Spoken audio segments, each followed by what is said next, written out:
Today we mark the passing of a giant in gospel, music and worship, leadership, Dr. Ron Kenoly, who went home to be with the Lord at the age of 81. Many of you will recognize his voice. Songs like Ancient of Days, Lift Him Up, Jesus is Alive and Anointing Fall on Me, melodies that have become embedded in the worship culture of churches all over the world. Ron Kenoly wasn't just a singer. He was a worship leader, theologian, mentor, and pioneer in contemporary Christian music. Born December 6, 1944, in Coffeyville, Kansas, Ron's path to ministry was not straight from the start. Before he became known as a worship icon, he served in the United States Air Force and even recorded secular music under a different name.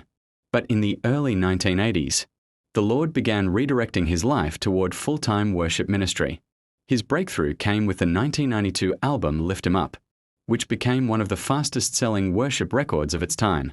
What set Ron apart wasn't just his voice. It was his understanding of worship as a lifestyle, not a performance. He often taught that worship was about leading people into the presence of God, not about entertainment. That distinction has shaped how churches around the globe approach praise services.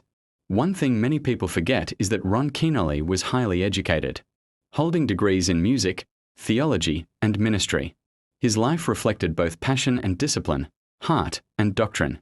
Even in his later years, he continued to minister at conferences, workshops, seminars, and events, not chasing fame but teaching others how to worship with depth and sincerity. Church leaders from different nations and backgrounds have testified that Kenoly didn't just sing. He taught, trained, and influenced worship leaders. That's a legacy that goes beyond charts and awards. It's discipleship. Since the news of his passing went public on February 3, 2026, the Christian community has been pouring out tributes.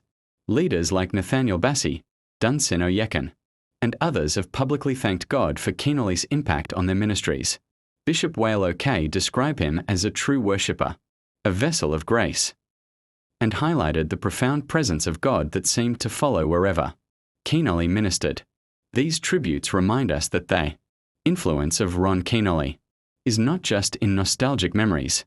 It lives on through the worship culture of churches and ministries across the world. One question many believers are asking is this: did he ever speak about dying soon? Did he prepare the church in a prophetic way? From available public records and statements, there is no clear indication that he foretold his death or spoke publicly about passing away soon.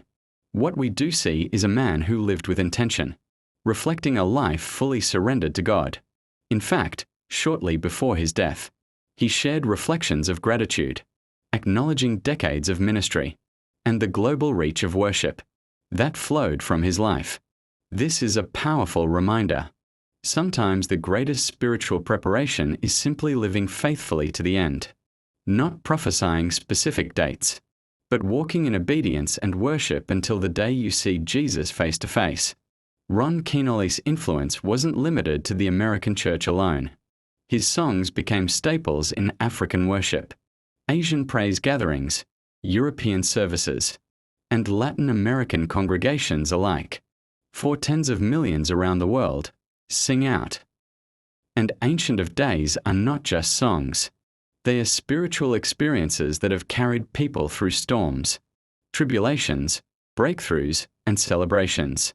His music will continue to be sung for generations, not because of its popularity, but because of its anointing and intention toward Christ. What I learned from this great man of God is this: worship is more than music. It's a lifestyle. 2. Serve God with humility, not for applause. 3. Invest in the next generation, not just in yourself. 4.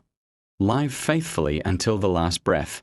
So tell me, what is your favorite Ron Kenoly song and why? How has his music impacted your personal worship life? Dr. Ron Kenoly, worship pioneer and gospel legend, has passed away at 81, leaving a legacy that spans decades, continents, and generations. Though his voice may have been silenced here on earth, the songs of faith he helped create, and the worship he inspired will continue to echo in churches and hearts around the world. His life reminds us that true worship never dies. It simply changes venues. We know you are in a safe place. Rest on legend.